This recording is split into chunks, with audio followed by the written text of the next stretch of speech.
Esse é meu projeto de intervenção pedagógica. Ele foi elaborado tendo como foco a criação das, ele foi elaborado tendo como foco a sequência básica de leitura criada pelo Hildo Cosson, que está no livro Letramento Literário, Teoria e Prática. Esse sistema básico de leitura está no contexto do letramento. Então, de certa forma, a gente vai trabalhar também o letramento com esse projeto, embora o foco do letramento seja mais passivo do que ativo. A sequência básica de leitura do Hildo Cosson é constituída por 4 práticas, que é a motivação, a introdução, a leitura e a interpretação. Aí no livro dele, ele tem essa frase que a sequência básica de leitura envolve pensar nas práticas sociais que levam o aluno a fazer mais de uma leitura do código, fazendo uma leitura de mundo. Por isso que ela está na esfera do letramento também. Para entender melhor a sequência básica de leitura do Hildo Cosson, eu vou explicar um pouco todas as práticas que ela abrange. A primeira prática é a motivação. Nessa prática, ele cria mecanismos para que a pessoa se sinta atraída pela obra em questão.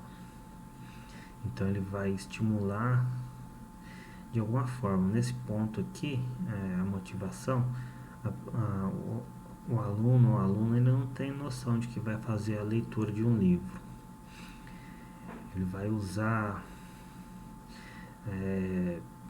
artifícios ou insinuações sobre a obra de forma sem explicar que está no contexto da literatura. O objetivo é gerar o interesse da estudante só através de argumentos, adereços ou qualquer outra forma que você possa imaginar. Nesse ponto, nenhum estudante tem contato com o livro, ele sequer sabe que a leitura é um objetivo. Então, no livro que a gente vai trabalhar, primeiro eu vou apresentar alguns fatores, trazer algumas reflexões antes mesmo da leitura ser proposta. Aí depois vem o momento da introdução, que é onde eu já vou apresentar o livro e eu vou falar sobre o livro, mostrar um pouco sobre o autor, sobre a história, trazer uma sinopse, mostrar algumas curiosidades. Eu vou trazer também um contexto do ambiente que cerca a história, mas sem cobrança a respeito do livro. Aqui, nesse ponto, de forma geral, o professor tem só que estimular a curiosidade da turma, tendo o livro já como foco. Na terceira prática é a leitura. Agora, passando pela primeira, pela segunda, nessa terceira, a turma vai ter contato direto com a leitura. Então, a gente vai ver que tipo de livro, dependendo do livro. No caso, o exemplo que eu estou dando aqui é um livro um pouco mais de 100 páginas, um livro infanto-juvenil. Então, ele é um livro que dá para ser lido até mais rápido. Eu vou ler aqui. Nesse ponto, um cronograma de leitura é elaborado, tentando criar práticas de leitura. Ou seja, a gente vai pegar o livro e dividir ele em pequenas porções de página e trazer isso como uma meta, para que o aluno ou a aluna se dedique a ler, por exemplo, 10 páginas por dia. Aí ela pode ler ou reservar alguns minutos, uns 20 minutos de cada aula, ou em casa na hora do intervalo, A hora que a criança estiver em casa, ela pode tentar dedicar para a leitura, né? A ideia também é estimular uma criação de prática de leitura, né? O livro vai ser dividido em bloco de páginas e é dado para os estudantes uma quantidade de páginas a serem lidas em X tempo. Por exemplo, 20 páginas a cada 3 dias. Pode ceder alguns minutos da aula inicial para a leitura, estimular 1 hora de leitura por dia. Se a criança, se o aluno ou aluna puder fazer 1 hora de leitura, vai ser bastante proveitoso. Mas a intenção é ela bater só as 20 páginas. Não pode cobrar tanto. Depois da leitura, vem a parte mais interessante, que é a interpretação.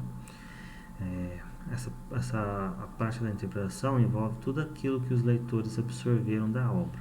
É necessário que o professor atue fortemente como mediador para dar vazão ou ponderar todas as interpretações que vão sendo elaboradas.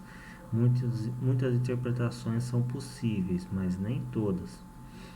Ou seja, aqui eu vou me reunir com a turma, o professor vai se reunir com a turma e vai fazer um projeto como se fosse um clube de leitura, onde eles vão comentar a obra, trazendo os dados das pesquisas que eles fizeram, fazendo um paralelo do livro com a realidade. Eles vão também acrescentar informações que eles poderiam ter no livro. Isso pode acontecer em um ou mais encontros. Esse é o livro que eu estou apresentando como parte do projeto, que é o Super Silva, do Ivan Jaffe. Ele é um livro de literatura infanto-juvenil.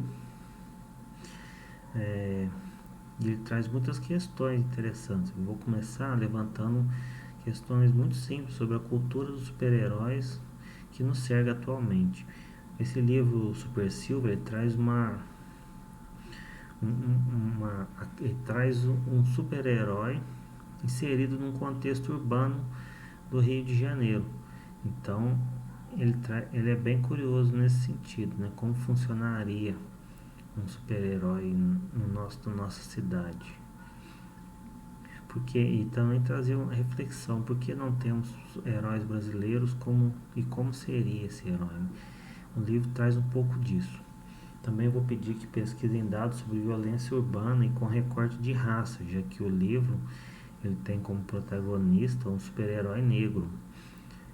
Só que é importante entender também que o livro foi escrito por um livro, apesar de ter um protagonista negro, ele foi escrito por um homem branco. Então é uma coisa interessante de pegar com os alunos e entender se isso influencia a leitura, se isso influencia algo na leitura ou não. Se a gente vai buscar algum tipo de racismo da época na obra. Afinal, é um livro antigo, ele já foi escrito em 99, 96, foi escrito em 96, 97. Numa época em que não se falava tanto em racismo. Aqui também o livro traz bastante possibilidade para a gente entender o que é uma comunidade ou favela, né? Qual a relação essas comunidades possuem com o carnaval. E também por que hoje em dia esse nome favela foi ressignificado para a comunidade. Qual que é o impacto disso na sociedade ali? Vamos trazer uma discussão sobre cultura brasileira com relação à cultura dos super-heróis estadunidenses. Atualmente, nosso contexto atual traz aí muitos filmes de super-herói que vem sempre trazendo uma versão estadunidense dos super-heróis. Então seria interessante a gente ter uma reflexão por que a gente dá tanta atenção para isso e não presta atenção nos heróis que temos aqui. Outra coisa interessante também é trazer essa questão, essa tentativa de entender o que é um super-herói, o que como que a gente é, como que a gente como que a gente define um super-herói? O que é um super-herói?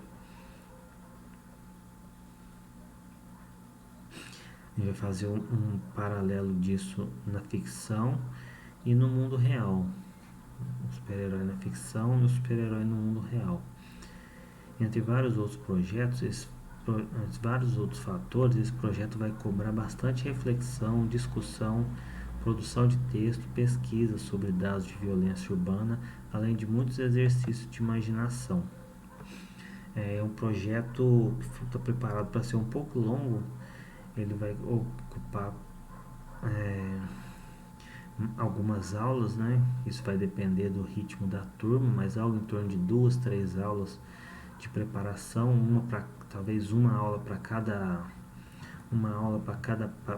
prática, né? A gente vai gastar uma aula de motivação, trazendo a reflexão, induzindo, é, usando argumentos para poder trazer estimulante, fazer um estímulo na turma, na sala de aula. Depois de gastar mais uma aula trazendo essa introdução, aí vamos para um momento de leitura que pode demorar um pouco mais. Como é um livro curto, talvez eles leiam mais, a leitura seja rápida, mas de qualquer forma, algumas intervenções durante a leitura também podem ser feitas, como uma leitura em conjunto para poder agilizar a leitura dos alunos. Depois desse momento de interpretação, uma aula talvez não seja suficiente para as reflexões que a gente pretende trazer aqui. Também esse momento de interpretação vai gerar momentos de pesquisa envolvendo justamente esses temas aqui, ó. Definição de super-herói, definição de comunidade, enfim, esse é o projeto de intervenção pedagógica que eu estou apresentando.